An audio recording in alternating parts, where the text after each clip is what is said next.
Buenos días, buenas tardes, buenas noches, allí donde estéis, bienvenidas, bienvenidos a una lección más de este máster del cuidado en la asignatura que nos ocupamos del pensamiento oriental. Hoy, como podéis ver en esta primera diapositiva, vamos a entrar ya a explicar algunos conceptos clave de las diferentes culturas orientales. Y empezamos por la que es la más antigua y la que marca mucho el desarrollo del pensamiento oriental, que es el pensamiento filosófico en la India. Entonces, bueno, pues a la hora de la verdad, la filosofía india no es que le pudiéramos dedicar una asignatura solo, le podemos dedicar todo el máster, le podemos dedicar una carrera entera y no la acabaríamos. Pero bueno, tenemos el tiempo que tenemos, entonces mi idea es explorar estos términos que serán muy útiles porque son comunes también a todo lo que es el pensamiento budista, que luego se trasladará también al pensamiento chino en buena parte, etcétera, de manera que son conceptos que forman parte de todo ese desarrollo cultural en Oriente y que nos ayudará mucho a entender conceptos. Y además son conceptos muy conectados con el tema del cuidado. Entonces esta es la lista completa, iremos uno a uno. Empezamos por Dharma y veréis que todos estos conceptos tienen como característica principal que en Occidente los tenemos mal entendidos, ¿no? Volviendo al tema de la lección anterior, siempre hay esas lecturas equivocadas, exageradas, adaptaciones forzadas a nuestro pensamiento, de manera que se pierda el significado. Entonces, Dharma es un concepto que a saber lo que entiende la gente por él, etcétera, pero básicamente Dharma es, en el fondo es casi un juego de palabras, porque es una palabra con dos significados conectados y que ayudan mucho a entender el pensamiento oriental en general. Dharma, por un lado, significa el camino, entonces ese camino que uno recorre, y por otro lado significa enseñanzas. Y se ha convertido en un término técnico para referirse a enseñanzas filosóficas específicas. Por ejemplo, los budistas de siempre se habían llamado a sí mismos como los seguidores del Dharma. Es solo, una vez más, volvemos a lo de siempre, es solo cuando los británicos llegan y colonizan, con muchas comillas, la India, que hacen, pues eso, hacen un listado de las diferentes religiones. ¿Mm? Y entonces se encuentran con unos tipos raros que siguen a un tal Buda. Entonces dicen, va, pues lo vamos a llamar budistas, ala, con un par. Y ya está. De ahí surge el término budista. Y entonces fijaos el poder del colonialismo que ha hecho que budismo sea el término más extendido para referirse a este pensamiento filosófico y religioso. Los propios budistas lo usan ellos mismos, ¿no? Pero originalmente eran los seguidores del Dharma. Entonces eran estas personas que seguían las enseñanzas del Buda, estas ideas filosóficas sobre pues, cómo vivir una vida buena, que explicaremos en nuestras lecciones. Y al mismo tiempo, pues eso, significa el camino que uno recorre. Pero es importante, a veces Dharma se entiende, pues eso, como una especie de el camino fijo, el camino que uno tiene que seguir, en plan cristiano, ¿no? Las enseñanzas de Dios que son de obligado cumplimiento. Aquí hablamos de un camino que uno hace a sí mismo, ¿no? El poder de la palabra Dharma está en esta idea de que cada uno es libre, tiene capacidad autónoma. Este es mi gato lo que está saltando por aquí, lo siento, pero saldrá más veces. Y bueno, y si le queda un poco, sí, un poco más, más personal esta clase, ¿no? Porque si no, queda todo como muy enlatado. ¿Dónde estaba yo? Eso sí. Pues eso, el Dharma es este camino que uno escoge a través de sus decisiones, pues hay como muchas bifurcaciones, uno toma una, toma otra, y en función del camino que toma, de las bifurcaciones que toma, se desarrolla un camino u otro. Pero esto no lo entendamos nunca como se hace mucho en Occidente, como una filosofía pesimista, una filosofía del destino, ¿no? Este es tu camino, estás destinado a seguir ese camino. No, no. Los individuos somos autónomos, somos libres para tomar nuestro propio camino, ¿no? Bueno, este es el primer concepto general, lo recuperaremos después en el budismo, cuando hablaremos más del Dharma, pero un poco para ubicarnos y también para entender que buena parte de los términos que aquí en Occidente asignamos de manera automática al budismo, en realidad son anteriores. El budismo, evidentemente, surge en la India y, evidentemente, también pues, no puede evitar tomar muchos términos culturales y a su desarrollo filosófico, ¿no? Pues de la misma forma que los filósofos medievales pues, toman muchas ideas de Platón y Aristóteles, pues los budistas hacen lo mismo, toman ideas que están allí en su cultura y las adaptan, las combinan, etcétera. Y entonces es importante recordar eso, que Dharma no es propiamente un término budista, sino que es anterior, viene del pensamiento hindú y los budistas lo hacen suyo a su manera, ¿no? Otro concepto que ya vimos en la lección anterior, que no marca solo Oriente, sino también Occidente en esta época, es la idea de reencarnación.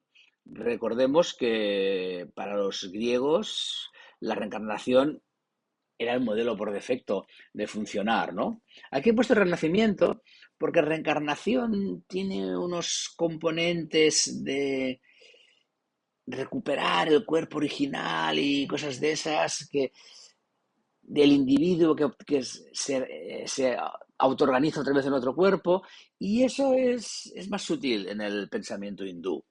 Entonces, la idea original es que el renacimiento a lo que tenemos acceso la inmensa mayoría de los seres humanos es un renacimiento de tendencias. Es decir, que si uno era una persona, por ejemplo, pues muy de calentamiento fácil, ¿no? Que enseguida se enfadaba por cualquier cosa. Eso es una tendencia que pasa a la reencarnación, al renacimiento siguiente, ¿no? De hecho, hay esta idea un poco simplista pero para entendernos. Si eres, pues es una persona como muy agresiva y que siempre está buscando pelea, etcétera, etcétera, pues en tu próximo renacimiento, en lugar de ser un humano otra vez, pues te conviertes en un Doberman rabioso, ¿no? Simplificando mucho para entendernos, etcétera, etcétera. Entonces, esta es la idea, ¿no? Lo que preocupa a los hindús de la época no es tanto si mantendrán su identidad, ¿no? Que eso tienen claro que no recordarán su identidad anterior, ni su identidad anterior marcará. Lo que marca son las tendencias que tenía durante su vida, especialmente las tendencias en el último momento, el de la muerte, que entonces pueden marcar mucho. De ahí la importancia, por ejemplo, de tener un gran cuidado en el proceso de la muerte, ¿no? De acompañar a la persona que está a punto de morir, ayudarla a tener pensamientos positivos para que así en su renacimiento esta persona pues consiga las mejores condiciones posibles. Esto es una idea, veréis, que es central en todo lo que es el budismo tibetano, donde hay una liturgia, todo un desarrollo de pensamiento filosófico en relación a los momentos anteriores a la muerte, ¿no? Y de ahí es la necesidad de cuidarnos en la muerte, que es algo que en Occidente pues estamos abandonando, ¿no? Lo dejamos todo esto en manos de médicos, enfermeras, nos queremos alejar del proceso de la muerte, incluso pues eso, nos separamos intentamos hacer lo mínimo posible en lo que es la muerte, el proceso del velatorio, todo ese tipo de cosas, pues aquí forma un componente clave por esto que os comento, ¿no? Por esta necesidad de asegurar un buen renacimiento. Entonces, los sadhus, los gurús, las personas con grandes poderes psíquicos, sí que pueden recordar sus identidades, de manera que pueden recordar pues qué habían sido en una vida anterior, en 2 vidas anteriores, en 25 vidas anteriores. Recordad que aquí hablamos de un modelo cíclico. El universo pues tiene un origen y tiene un fin, pero es cíclico y vuelve a aparecer. Y hablamos eso de millones y millones de años, ¿no? En ese sentido, la cosmología hindú es mucho más rica y mucho más sofisticada que la cristiana en su momento, que pensaba que el universo fue creado por Dios hace 4000 y pico años y se acabará con la segunda venida y ahí está todo, y Dios lo creó todo tal y como está, ¿no? El pensamiento hindú cosmogónico es ahí mucho más rico. Entonces hay este proceso continuo de reencarnaciones, de uno muere, reencarna o renace, mejor dicho. Tengo el hábito este de la reencarnación, pero es mejor que hablemos de renacimiento.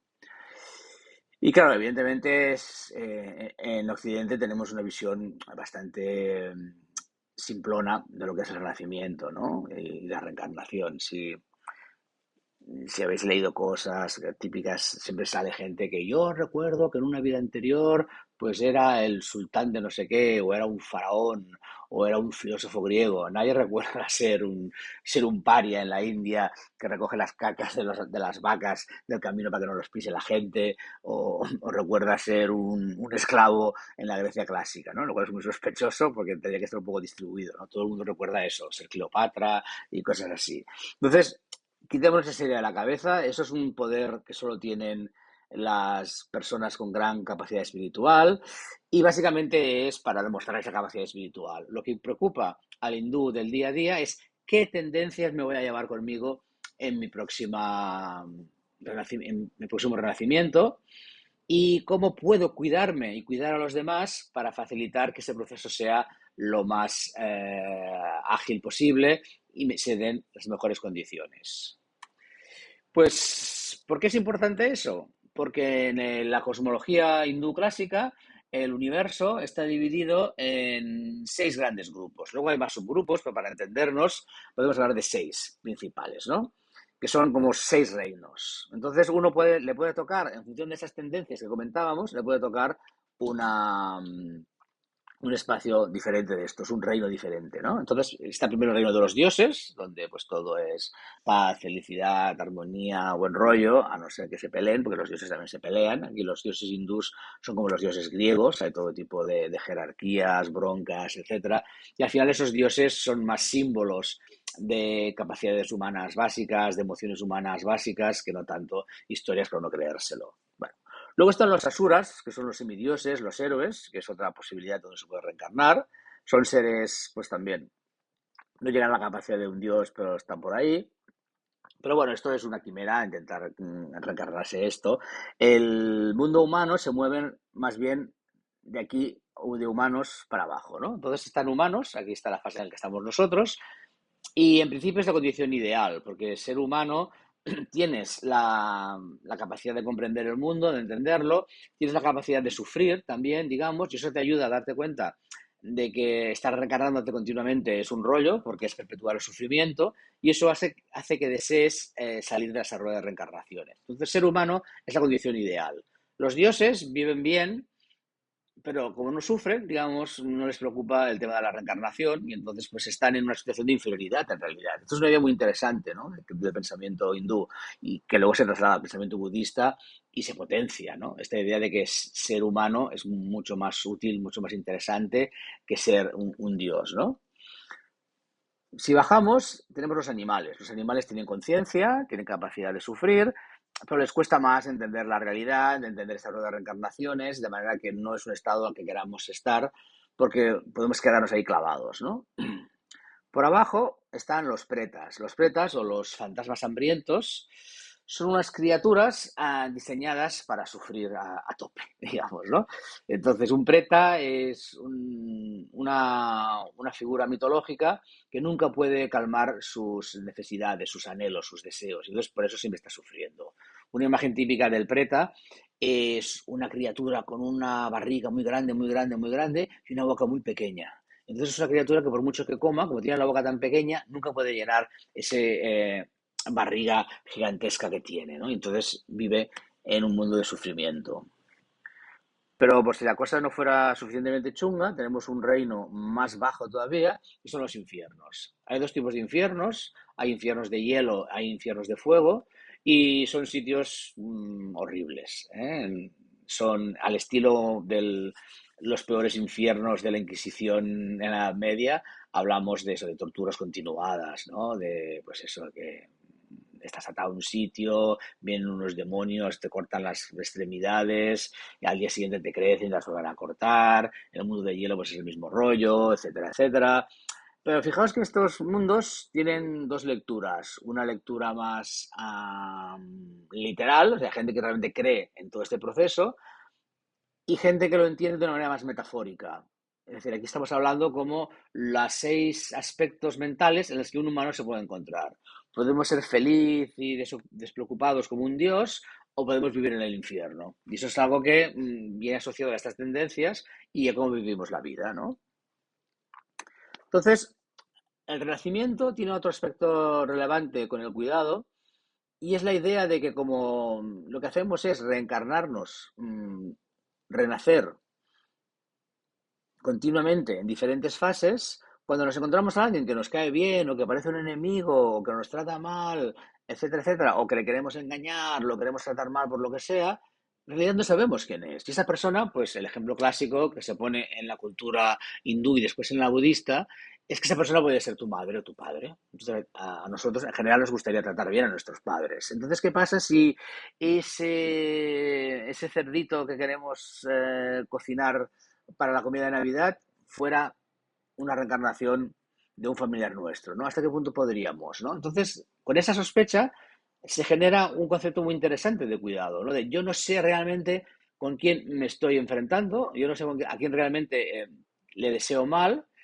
igual estoy cometiendo un crimen y una acción súper poco ética y que me impacta emocionalmente. Y es que estar fastidiando eso a un familiar cercano mío, a mi madre incluso, ¿no? A alguien que estimo con locura. Y entonces, esto marca mucho este pensamiento del cuidado. O sea, si os fijáis, toda la idea del cuidado en la sociedad hindú se construye a partir de esta idea del renacer y de cuidar a los demás para asegurarles un buen renacimiento y cuidar a los que nos rodean porque podrían ser personas que estimamos mucho en otras vidas, ¿no? Bien, entender el renacimiento significa asociarlo al concepto de karma. Karma es otra idea que está especialmente mal entendida en nuestra cultura. El karma se ve como una especie de castigo y retribución de los dioses, ¿no? Hemos hecho como un paralelismo completo del pensamiento cristiano. Entonces el karma es aquello que te dan los dioses.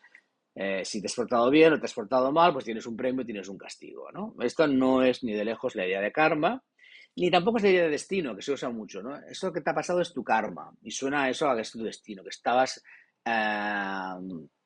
obligado a pasar por esas vicisitudes o tenías esa suerte por lo que sea, ¿no? Entonces, karma tampoco es eso, karma no es un destino. El karma, de nuevo, nos lo fabricamos nosotros mismos, es este de las tendencias, este del camino que veíamos antes. Entonces, ¿qué es el karma de verdad? Karma literalmente es acción, y entonces tendríamos que entender la ley del karma como una ley de acción-reacción, como una ley causal. Y la idea del karma es muy sencilla, es este concepto de que lo moral es causalmente eficaz. Eso es una idea muy extraña en Occidente. En Occidente necesitamos la figura del Dios que, es el, que decide si una acción es buena o es mala y nos premia o nos castiga. Pero tiene que ver con una especie de estructura externa que evalúe, que valore las acciones como morales o inmorales. Para los hindús, y esto yo creo que es la idea que más nos cuesta de entender porque está más alejada de nuestra visión del mundo, para los hindús el universo es moral. Entonces las leyes de causa y efecto son morales. Eso quiere decir que cuando uno hace una acción positiva, esa acción positiva tiene asociada su recompensa, entre comillas, y una acción malvada, violenta, tiene su castigo, también entre comillas. Pero es algo con natural a la acción. Las acciones buenas de natural generan cosas buenas. Las acciones malas de natural generan cosas malas. Entonces, entre la pregunta de por qué hay mal en el mundo, si la gente se porta bien, ¿no? Digamos, ¿cómo puede ser que esta persona que era tan buena, tan amable, etcétera, etcétera, de repente ha venido un vendaval, ha destruido la casa y se ha quedado ahí enterrado muerto? La respuesta, pues evidentemente, es la rueda de reencarnaciones. Sí, vale, esa persona era muy buena antes, pero antes había sido muy mala, todavía no había pagado, entre comillas, por sus malas acciones y esto le ha llegado por retribución. Pero fíjese que esa retribución es un proceso causal que va asociado a la rueda de reencarnaciones, ¿no? Con la reencarnación uno se lleva su karma, todas esas tendencias a actuar y toda esa potencialidad causal de bien y de mal, que luego igual no se ejecuta en esta vida, pero se ejecuta en vidas siguientes. Entonces, una sociedad así, fijaos, tiene una idea muy establecida de lo que es el cuidado, porque cuidar de natural, de manera automática, genera acciones positivas que nos favorecerán. De manera que hay esa invitación a cuidar a los demás, a cuidar a los animales, a ser respetuosos con la naturaleza, porque el universo es moral en sí mismo, el universo nos cuida. Esta idea es muy revolucionaria, sobre todo en nuestra cultura actual, donde el universo es el universo científico, donde solo hay causa y efecto mecánica. Aquí hablamos de un universo vivo, un universo moral. Y eso pues cambia totalmente la idea de lo que es el cuidado, ¿no? Entonces, como he comentado hace unos minutos, el karma lo podemos entender literalmente como algo que se extiende, que se va pasando de generación en generación, de renacimiento en renacimiento, o lo podemos entender en esta vida, ¿no? Digamos, yo estoy en el metro y alguien despistado y tal viene y me pisa fuerte y me duele, ¿no? Digamos. Entonces, yo ahí, por ejemplo, pues puedo decidir enfadarme. Entonces, eso es mi karma en ese sentido, y en aquel momento dejo de ser una persona y me convierto en un animal rabioso, metafóricamente, ¿no? Digamos. O puedo decidir que estoy de buen humor aquel día, estoy simpático y le sonrío a la persona y le digo, no pasa nada, y aquí pues he conseguido ser un humano o hasta una asura, si me apuráis, ¿no? Entonces eso, es pensar en dioses, asuras, humanos, animales, pretas e infiernos, no como espacios literales donde uno se reencarnará en el futuro, donde uno renacerá en el futuro, sino pensarlos más como estados mentales en los que yo me puedo encontrar ahora mismo, ¿no? Y fijaos que es una herramienta muy interesante para pensar en nuestra propia vida, ¿no? Es decir, en un mundo determinado me pisan, quiero ser un animal o quiero ser un humano con todas las letras, ¿no? Pues es un poco algo para reflexionar y algo que guía los procesos del cuidado también, ¿no? Otro concepto especialmente mal entendido en Occidente, llevamos unos cuantos ya, es el de Nirvana, ¿no? Si el Nirvana se entiende, este es el que tiene una comprensión más confusa, creo yo. Nirvana lo entendemos en Occidente como un estado de éxtasis, de placer supremo, ¿no? Este restaurante es el Nirvana, ¿no? Pues el otro día estuve en una discoteca y aquello era el Nirvana, tío. Pues Nirvana no es eso para nada, ¿no? Digamos, Nirvana literalmente significa extinción, y es la palabra que se usa cuando uno apaga un fuego, ¿no? Cuando, pues eso, tenemos un fuego encendido en la chimenea y decidimos que es hora de dormir y lo apagamos, eso en sánscrito, en pali, en las diferentes lenguas de la India, sería un nirvana. Ahí fíjense que Kurt Cobain sí que lo tenía claro cuando le puso su grupo Nirvana, estaba pensando en la extinción, en la suya, ¿no? En particular, digamos. Entonces es un nombre con resonancias de destino tétricas, ¿no? Pero bueno, Kurt Cobain es de los pocos que lo entendió. Y entonces, ese nirvana, en el contexto que nos interesa filosófico, significa detener la rueda de reencarnaciones, ¿eh? Como les decía antes, sobre el papel lo de no morir nunca, irse reencarnando, pues suena muy bien, pero ahora la verdad, como no hay identidad personal, como yo no recuerdo quién era, pues es como volver a empezar de nuevo otra vez, de cero, digamos, y finalmente es esta idea de que el mundo es un espacio de sufrimiento, entonces lo mejor es cerrar la rueda de reencarnaciones lo antes posible.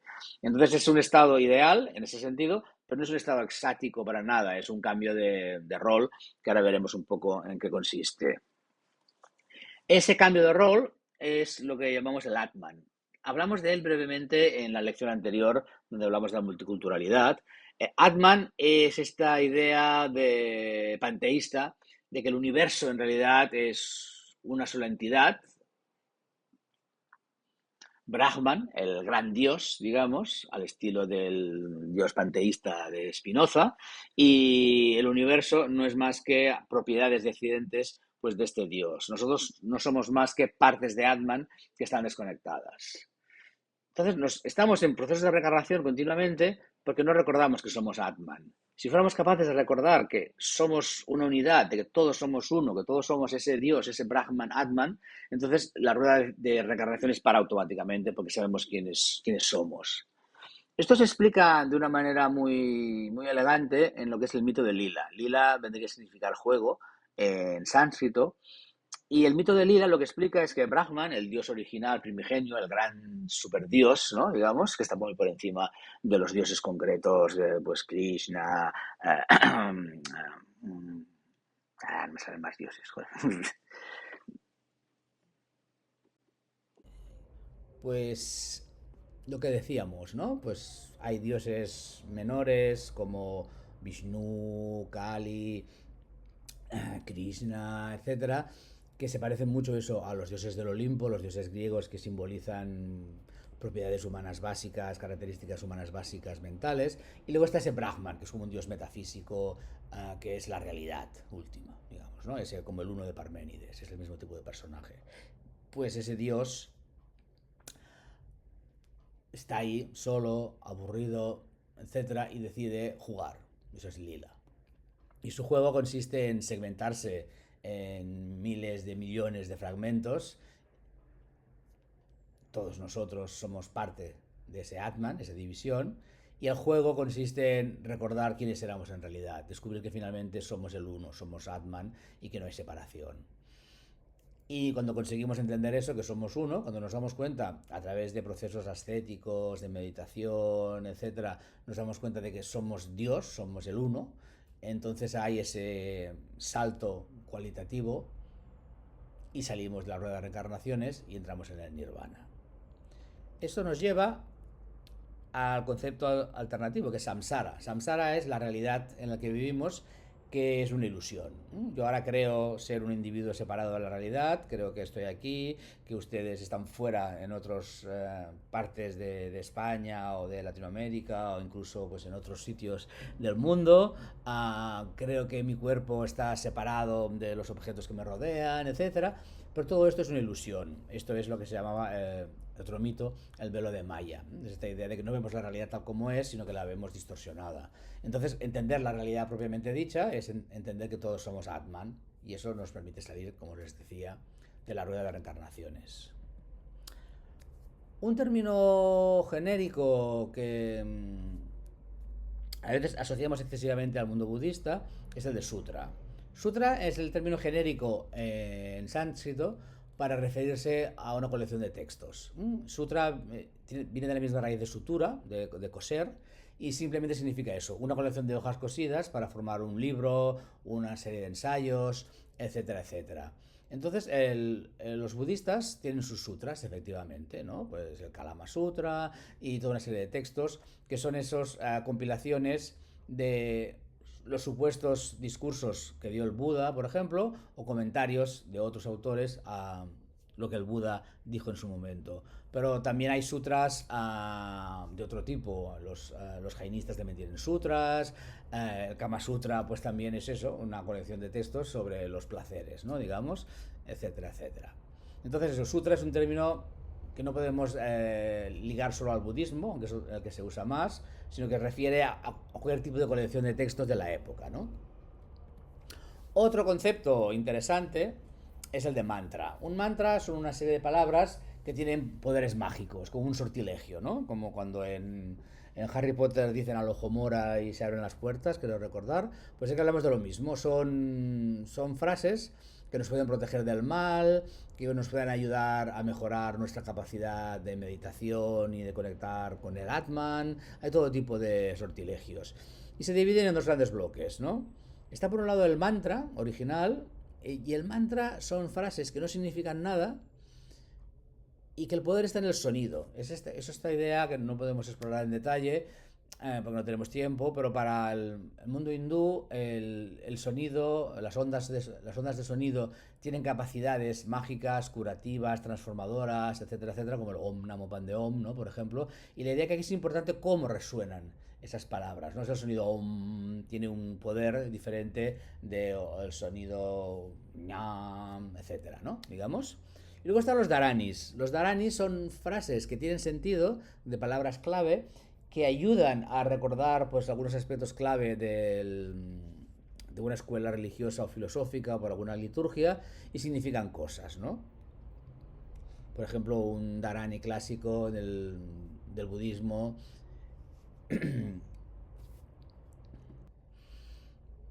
pues esto, perdonad que se me había atragantado.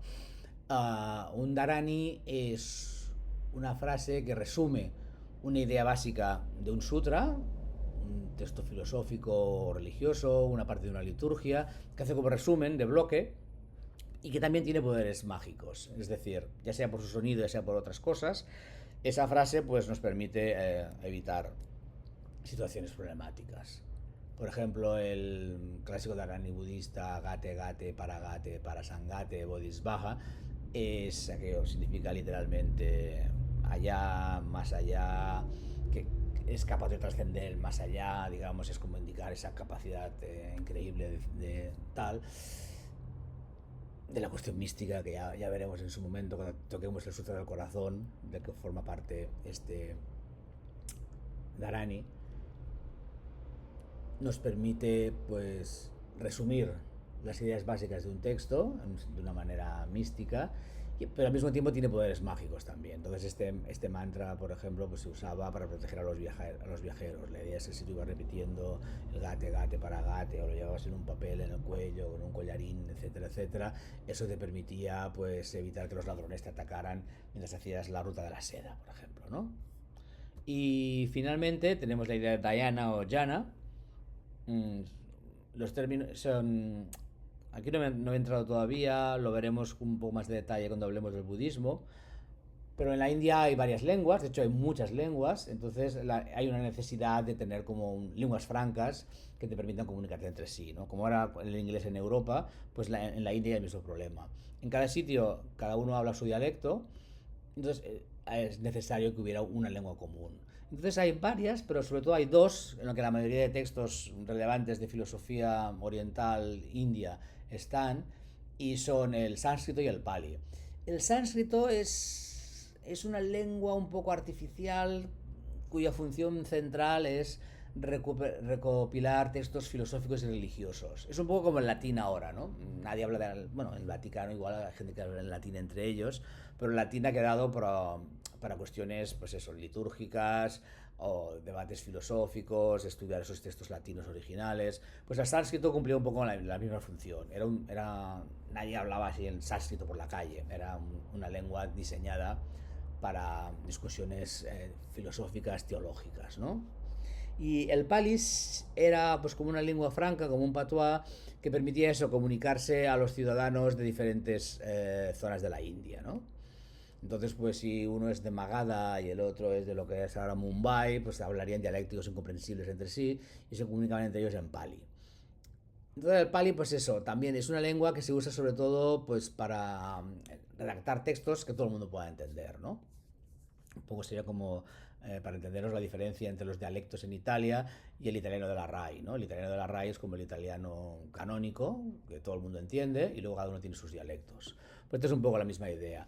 Entonces, Jana, escrito de una manera o de la otra, significa, bueno, tiene muchos significados, pero es esta idea de absorción, de cambiar de estado mental, ¿no? De concentrarse tanto en cómo uno respira, por ejemplo, o concentrarse en el cuerpo, o concentrarse en un sonido determinado, y eso cambia nuestra capacidad de concentración y lo hace mucho más poderosa, con una mayor capacidad de concentrarnos, y con lo cual conseguimos estados alternativos de conciencia, ¿no? Esto lo menciono porque de nuevo hay esta idea de que los budistas inventan la meditación. Lo que hace el Buda histórico en su momento es recoger toda una serie de ideas de qué es la meditación, que eran ya milenarias en la India, y adaptarlas a su sistema filosófico. Pero hemos de entender que esta idea de meditación está en los orígenes mismos de la cultura hindú, y la encontramos en el budismo, en el jainismo, en los diferentes tipos de filosofías hindús, que os subiré un PDF para las tengáis a mano, y esa es un poco la idea. Y hasta aquí quería llegar yo hoy. Espero que os haya resultado interesante, espero que os resulte útil, y sobre todo que os permita ver otras formas de entender el cuidado, ¿no? Muchas gracias y hasta la próxima.